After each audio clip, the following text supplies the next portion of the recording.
Este año se cumple el 30 aniversario de la muerte de uno de los escritores más influyentes de todos los tiempos, el icónico Philip K. Dick. Aunque virtualmente desconocido fuera de los círculos de la ciencia ficción, durante su vida, la filosofía intrigante de Dick sobre la naturaleza de la realidad se ha convertido en un elemento básico de las modernas películas de Hollywood. Grandes éxitos de taquilla como Total Recall, Minority Report, The Adjustment Bureau, Blade Runner, A Scanner Darkly y Paycheck holgadamente se basaron directamente de sus novelas o cortas historias, y películas como The Eternal Sunshine of the Spotless Mind, Memento, The Matrix, El Show de Truman y Inception todos tienen una deuda enorme con su visión.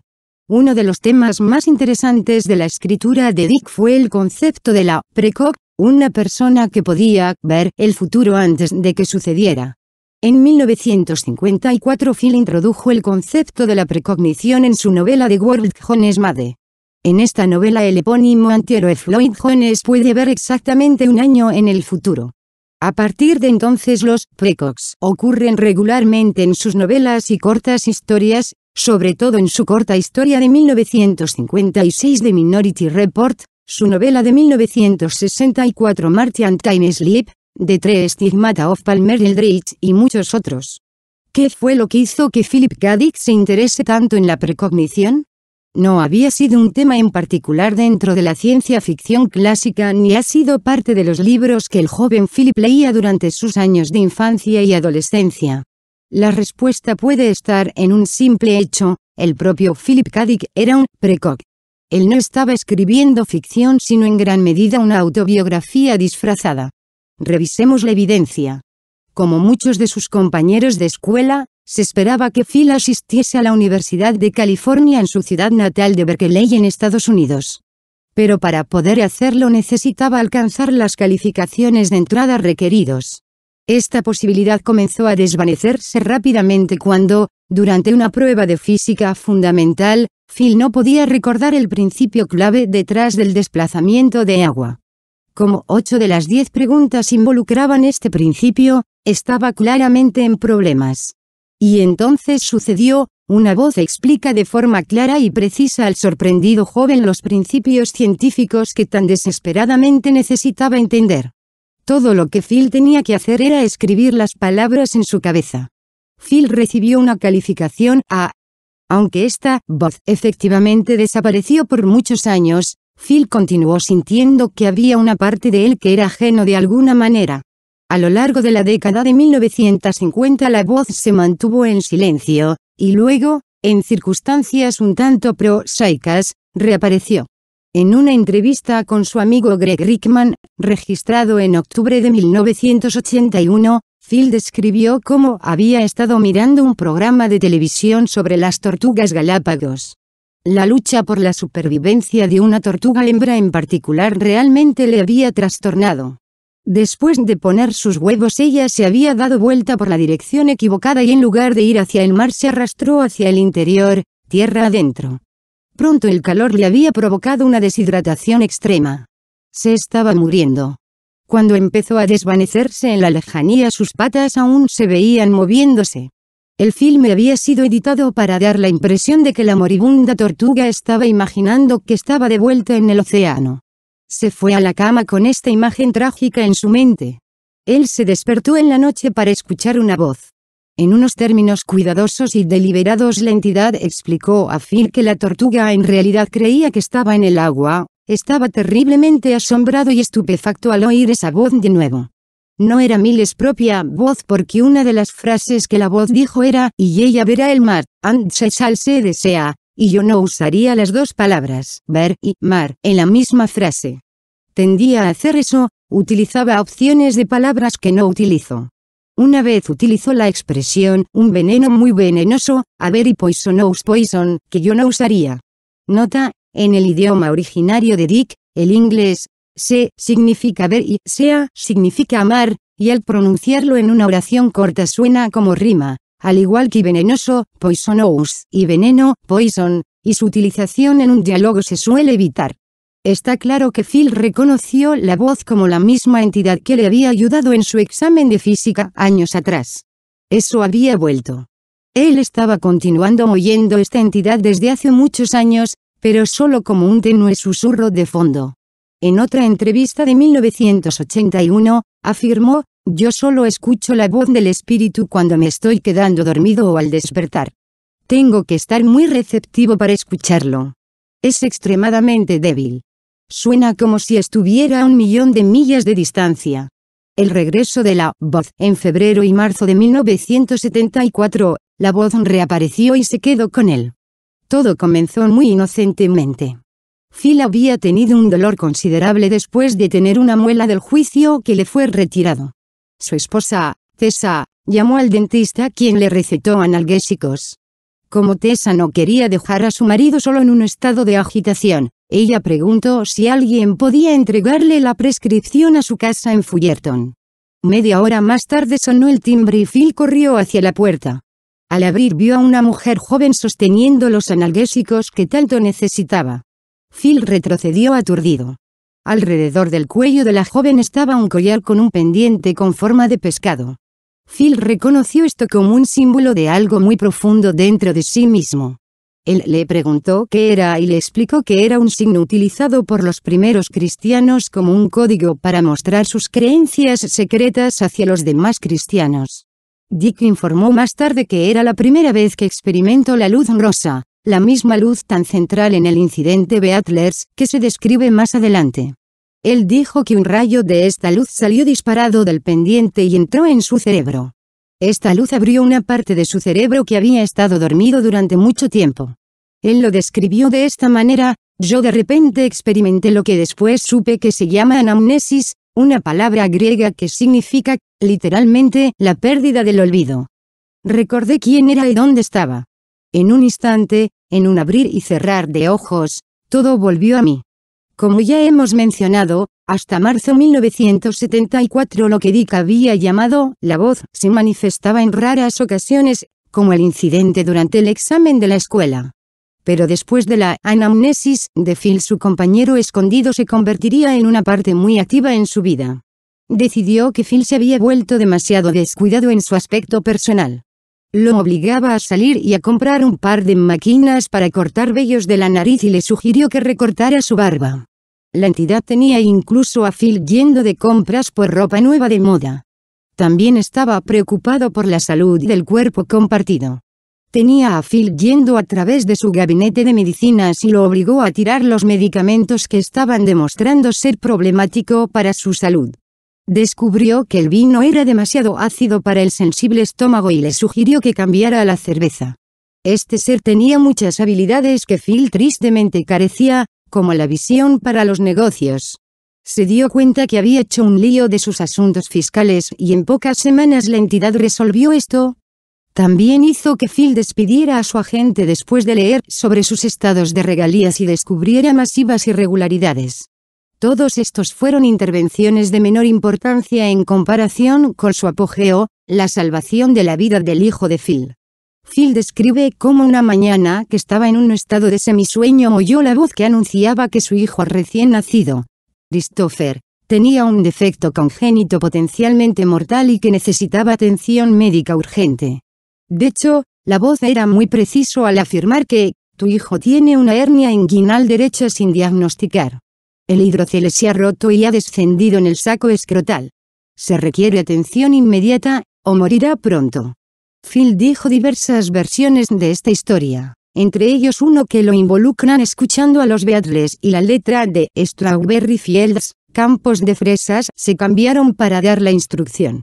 Tessa, siguiendo las instrucciones frenéticas de su marido, llevó a Christopher al médico de familia y fue, de hecho, confirmado de que Christopher tenía exactamente el problema que la voz le había descrito y fue necesaria la cirugía. La homoplasmate de Dick.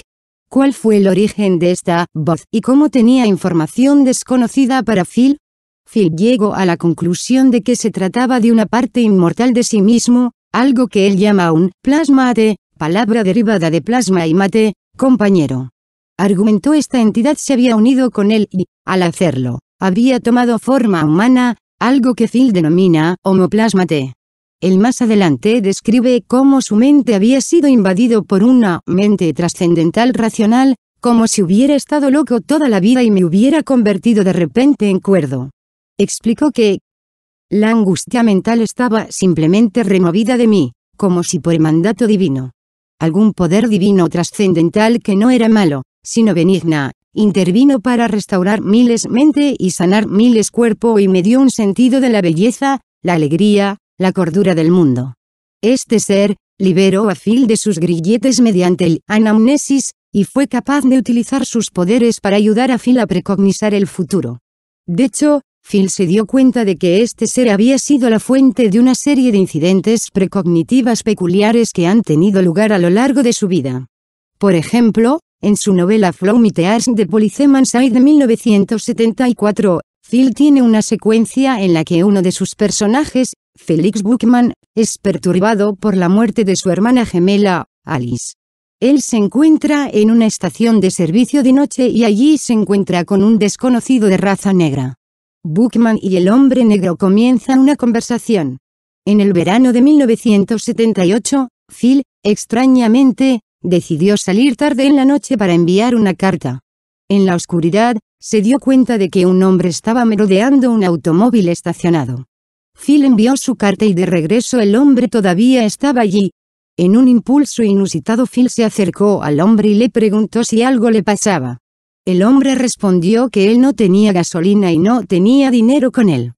Para su sorpresa, Phil se encontró a sí mismo rebuscando su bolsillo y dando al hombre un poco de dinero en efectivo. El hombre le preguntó por la dirección de Phil y dijo que volvería más tarde para pagarle. Mientras Phil entraba en su apartamento se dio cuenta de que el dinero podía ser de ninguna utilidad para su nuevo amigo. No había estaciones de servicio accesibles a pie. Phil volvió a salir, encontró al hombre, y se ofreció a llevarle a la estación de gasolina cercana.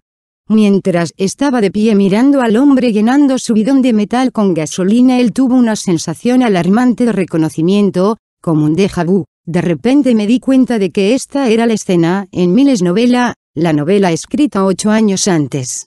La estación de gas nocturna fue exactamente como lo había imaginado en Miles' visión interior cuando escribí la escena, la luz blanca deslumbrante, los accesorios de la gasolinera, y ahora he visto algo que yo no había visto antes y el extraño que yo estaba ayudando era negro. Phil condujo al hombre negro de regreso a su auto, se dieron la mano y Phil nunca lo volvió a ver. Apura su descripción de este evento con un comentario un poco escalofriante: estaba terriblemente conmovido por esta experiencia. Había vivido literalmente una escena completamente como había aparecido en Miles' novela. ¿Qué podría explicar todo esto? Ver también. ¿Pueden los universos paralelos explicar el fenómeno de déjà vu? La misteriosa precognición. A principios de 1974 Phil comenzó una correspondencia a largo plazo con una estudiante graduada llamada Gloria Bush. Conforme pasó el tiempo, Phil describió a Gloria algunos de sus pensamientos más profundos, incluyendo su fascinación con respecto a sus propias habilidades premonitorias. En una carta de fecha 9 de mayo de ese año él describió a Gloria un sueño recurrente particularmente extraño que experimentó en noviembre de 1971. En los sueños él siempre veía lo que parecía ser una ciudad mexicana con disposiciones cuadradas de calles y taxis amarillos. Los taxis amarillos sugirieron a Phil un lugar en los Estados Unidos en lugar de México, América Latina. En el momento de esos sueños él estaba viviendo en el condado de Marin, al norte de San Francisco. En 1974 vivía en Fullerton, un suburbio del sur de Los Ángeles. Justo al lado de Fullerton es un lugar llamado Placentia, que es una zona fuertemente hispana. Phil explica a Claudia que estaba convencido de que era el lugar que vio en esos sueños. Pero los sueños de Phil en 1975 dieron un giro a lo macabro. El 25 de febrero escribió una carta a Bush que era muy diferente a los que había enviado antes. En una postdata fascinante para una carta de otro modo estándar, menciona la entidad de nuevo. Es claro que se había manifestado en su vida en ese momento. ¿Con qué frecuencia y en qué intensidad? No podemos decirlo, no tenemos otra fuente que no sea esta carta. Sin embargo, está claro que Phil quería llevar las cosas a un punto crítico. Él le dijo a Claudia Krenz en una carta: estaba levantado a las 5 de la madrugada en esta última noche. Hice algo que nunca hice antes. mandé a la entidad que se mostrará ante mí, la entidad que me ha estado guiando internamente desde marzo. Un corto periodo como de sueño ocurrió. Entonces, imágenes hipnagógicas de ciudades bajo el agua, muy agradable, y luego una simple escena horriblemente cruda, inerte, pero aún tranquila. Un hombre yacía muerto, sobre su rostro, en una sala de estar entre la mesa de centro y el sofá. El 9 de mayo de 1974, escribió otra carta escrita a máquina a Claudia diciendo que sentía miedo. Él no dio detalles sobre este comentario, pero en la parte inferior de la carta es una nota escrita a mano, dice lo siguiente: PS, lo que más me asusta, Claudia, es que a menudo puedo recordar el futuro. Casi exactamente 7 años después, Phil había parado en responder a una serie de llamadas telefónicas a su condominio. Un grupo de vecinos entonces encontró su puerta principal abierta. Uno de los testigos, Mary Wilson, entró en la casa y describe cómo ella inicialmente pensó que nadie estaba en casa, pero entonces vio los pies de Phil que salían de detrás de una mesa de café.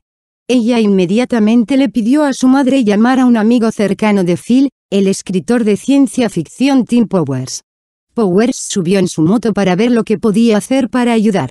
En su introducción de The Selected Letters of Philip K. Dick Volume 4, Powers describe lo que sucedió después, cuando estaba poniendo la llave en el contacto de Miles Moto, oí las sirenas de la ambulancia junto a mí por la calle principal. Cuando llegué a la casa de Phil, los paramédicos y Mary Wilson ya estaban allí y el paramédico le había levantado de entre la mesa de centro y el sofá y lo llevaron a su cama, y María y yo respondiendo a algunas preguntas médicas apresuradas acerca de él antes de que lo metieran en una camilla y lo llevaran a la planta baja a la ambulancia. El sueño de Phil se había hecho realidad en un detalle sorprendente. Había visto las circunstancias de su propia muerte. ¿Quién, o qué, era la entidad que parecía compartir la vida de Phil y conocer su futuro? Sorprendentemente, Phil creía que este ser era una versión de sí mismo que existía fuera de tiempo. Un ser que podía observar la totalidad de la vida de Phil desde una posición de intemporalidad. Phil creía que durante sus sueños, en sus estados de semivigilia y durante ciertos momentos de conciencia acrecentada, esta parte intemporal de sí mismo podía comunicarse y utilizar su conocimiento previo para asistirle. En octubre de 1977, Phil hizo una declaración muy curiosa en una entrevista radial en la emisora KFA FM de Berkeley. Describió un incidente que tuvo lugar en 1951, de vuelta en el momento en que comenzaba a escribir ciencia ficción. Yo estaba dormido una noche y me desperté y había una figura de pie en el borde de la cama, mirándome. Gruñí de asombro y, de repente, Miles' esposa se despertó y empezó a gritar porque podía verlo también. Ella comenzó a gritar, pero lo reconocí y empecé a tranquilizarla, diciendo que yo era el que estaba allí y que no tuviera miedo. En los últimos 2 años, digamos que eso fue en 1951, he soñado casi cada noche que estaba de vuelta en la casa, y tenía un fuerte presentimiento de que en aquel entonces, en 1951 o '52, vi a Miles yo del futuro, quien tenía algo, en alguna manera no comprendimos, yo no lo llamaría misterioso, el pasado hacia atrás durante uno de mis sueños ahora de aquella casa, regresando allí y viéndome a mí mismo otra vez. Así que allí realmente hay algunas cosas extrañas. Si la figura al final de la cama era una versión futura de Phil, entonces esa versión podría haber tenido conocimiento previo de las experiencias de vida de Phil entre 1951 y 1977. De hecho, si la interpretación de Phil puede ser tomado en sentido literal, tenemos aquí la evidencia de que de alguna manera su mente a partir de mediados de 1970 estaba manifestándose de nuevo dentro de su propio pasado. Ver también, un extraño hombre de una realidad alternativa arriba en Japón vertical versus el tiempo ortogonal, pero Phil no estaba contento simplemente con la aceptación de que este pudiera ser el caso, él quería crear un modelo para explicar tal creencia. Inmediatamente después de los extraños sucesos de febrero y marzo de 1974, o, simplemente, 2 de marzo de 1974, como él los llama, Phil empezó a escribir un diario. Inicialmente en forma escrita a mano y más tarde como una página tras otra de hojas escritas a máquina con diagramas y notas al margen, esto llegó a ser conocido como su exégesis. En efecto, esto fue el intento de Phil para entender el origen y el significado de las visiones y revelaciones que él continuó recibiendo hasta su muerte en marzo de 1983. Somos afortunados de que en noviembre de 2011 un solo volumen que contiene todas las secciones principales de este enorme trabajo fue publicado por Ogon Mifflin Harcourt. Corriendo a la página 976 está una lectura fascinante y en ella se puede descubrir la propia comprensión de Phil de cómo una parte de él podía ver el futuro. Su solución fue una reinterpretación radical del tiempo mismo, algo que Phil llamó tiempo ortogonal. Propone que hay dos variaciones de tiempo, ambos de los cuales existen en ángulos rectos entre sí. Somos por lo general conscientes del tiempo vertical, pero hay otra que se extiende perpendicularmente a nuestro espacio-tiempo. Él llamó a esto tiempo ortogonal. Si pudiéramos percibir ambos tiempos simultáneamente se vería cúbica, de ahí su término cúbico. Propuso que los eventos se encuentran realmente dentro de este tiempo cúbico. Como tal, la idea de causa y efecto no se puede aplicar dentro de este modelo. La causalidad puede funcionar a la inversa, o actuar de forma simultánea con un evento en el pasado o el futuro. En otras palabras, dentro de un tiempo ortogonal existen todos los estados pasados y futuros en este momento. Ver también. ¿Y si viviéramos en una simulación por computadora creada por una civilización extraterrestre avanzada? En la exégesis Phil hace una referencia pasada a un físico con el nombre de Hermann Minkowski, el maestro del mucho más famoso Albert Einstein. Con referencia a sus propias precogniciones, Phil escribió: "Esta es una nueva visión perturbadora pero extrañamente coincide con mis experiencias oníricas, miles premonición de acontecimientos se mueven de esta manera desde el futuro. Siento que inexorablemente se acerca, no generados por el presente, sino que de alguna manera ya está ahí, pero todavía no es visible. Si ellos están de alguna manera ahí ya, y los encontramos sucesivamente en el universo de bloque de Minkowski, los eventos están todos ya allí, pero tenemos que encontrarlos sucesivamente, entonces este punto de vista podría ser una visión correcta de tiempo y la causalidad". Phil sugirió que la premisa básica de su corta historia Adjustment Theam, que existe una forma en la que el pasado puede ser ajustado para cambiar el presente, puede ser otro de sus relatos de ficción de algo que realmente se lleve a cabo. Phil creía que existe esa parte de nosotros en el tiempo ortogonal y esta conciencia alterna puede, bajo ciertas circunstancias, comunicarse con el uno mismo de todos los días, que solo percibe el tiempo lineal. Este fue el origen de la voz y VALIS, Vast Active Living Intelligence System, vasto activo sistema de inteligencia viviente, la visión gnóstica de Dick de un aspecto de Dios. Es así como, en los sueños, Phil se encontró de nuevo en su propio pasado observando una versión anterior de sí mismo. De esta manera, la voz, fue su propia voz hablando de su propio futuro. Esta entidad creó sus líneas argumentales con material de su propio futuro.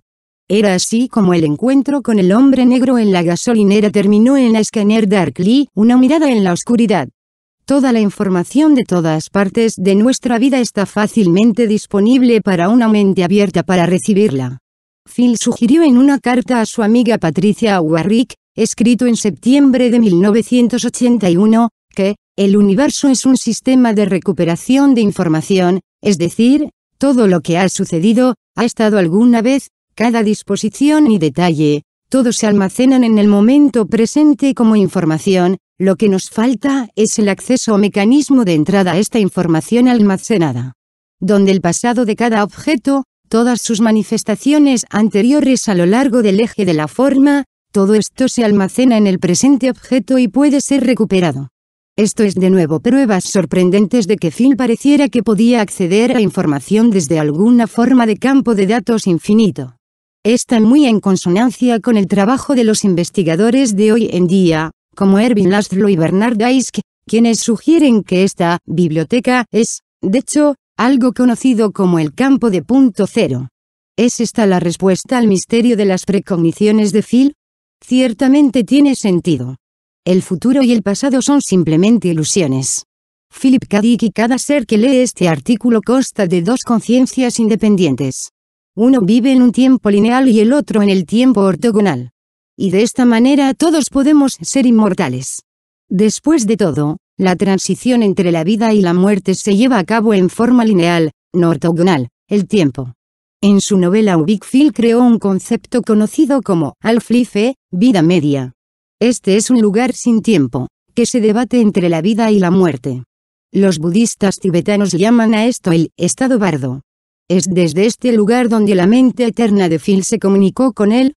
Parafraseando el título de uno de sus libros más interesantes, Time is out of joint, el tiempo es desarticulado. Podría ser que todos existimos en un lugar donde el tiempo es desarticulado.